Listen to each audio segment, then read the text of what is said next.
Salam sukacita bagi saudara-saudari, kami menyapa bagi saudara-saudari yang saat ini berulang tahun kelahiran, kiranya Tuhan memberikan kesehatan dan umur yang panjang. Kami juga berdoa untuk saudara-saudari yang merayakan hari pernikahan, biarlah Tuhan memberikan damai sejahtera dan kasih setia.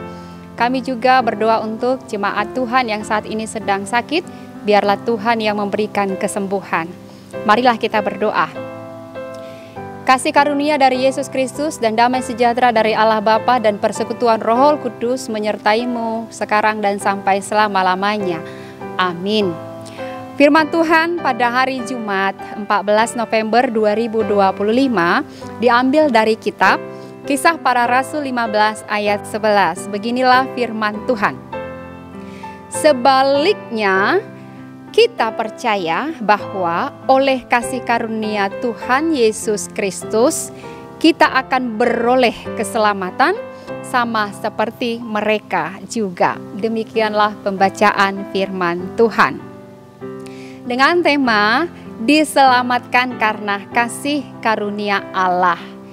Firman ini berpusat pada tema keselamatan.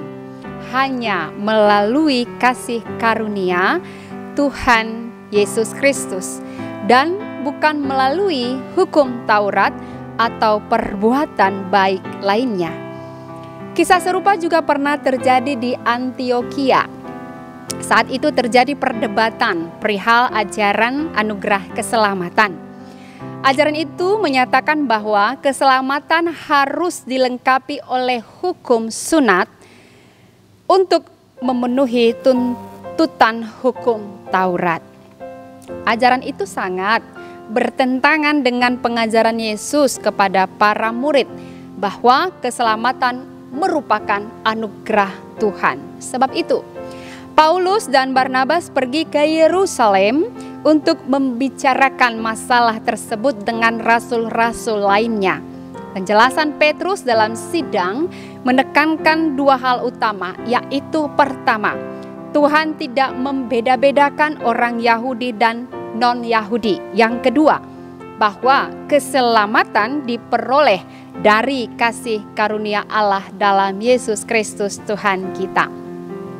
Pada masa kini kita barangkali tidak ada sistem gereja yang memperlakukan pemisahan golongan. Mungkin barangkali tidak ada yang memisah-misahkan. Namun dalam praktik kehidupan bersama masih saja ada oknum jemaat yang memperlakukan pemisahan golongan seperti yang kaya dan yang miskin. Karena itu kita perlu menjauhi cara berpikir dan berperilaku seperti itu. Sebab Allah memberikan anugerah keselamatan secara cuma-cuma, gratis kepada semua orang seturut dengan kehendak Tuhan. Kristus datang ke dunia merupakan kegenapan dari seluruh hukum Taurat, menyempurnakan hukum Taurat. Melalui nats ini ditegaskan kepada kita bahwa keselamatan tidaklah melalui upacara-upacara ritual keagamaan dan bukan oleh tradisi dan hukum-hukum yang diciptakan oleh manusia, melainkan keselamatan oleh anugerah Allah. Dan melalui anugerah Allah itulah seluruh bangsa menerima keselamatan itu. Karena iman kita dapat memperoleh keselamatan itu dalam kasih di dalam Kristus Yesus Tuhan kita. Jika ada perbedaan dan perdebatan, jangan menjauhkan diri kita dari kasih Allah, tetapi hendaknya lah semakin menyatukan kita dalam berbagai perbedaan itu. Tetapi terjadi secara instan, terus-menerus. Jika kita gagal, jangan menjadikan kita patah semangat, tidak berbuat dosa, tetapi berbaliklah kepada Tuhan. Ada perubahan. Berjuanglah untuk hidup benar.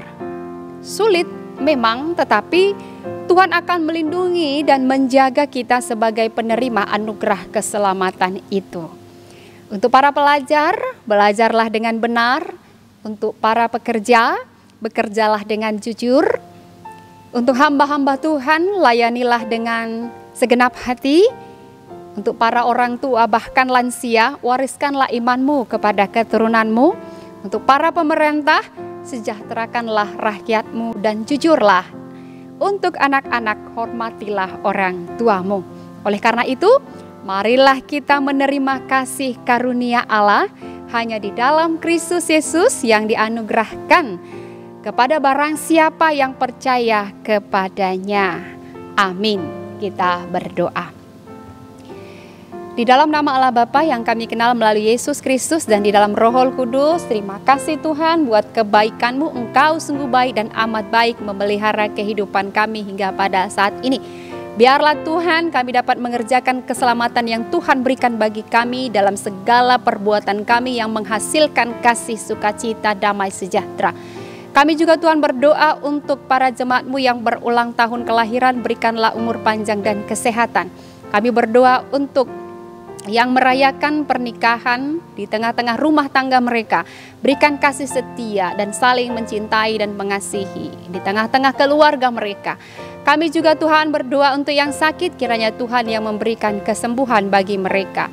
Bagi para orang tua yang bekerja dengan giat dan keras, berkati segala pekerjaan tangan mereka sehingga menghasilkan buah-buah yang manis untuk membiayai segala kebutuhan di tengah-tengah rumah tangga mereka.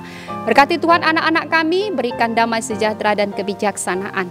Inilah doa kami Tuhan, hanya di dalam nama Putra-Mu Kristus Yesus kami berdoa dan mengucap syukur. Amin.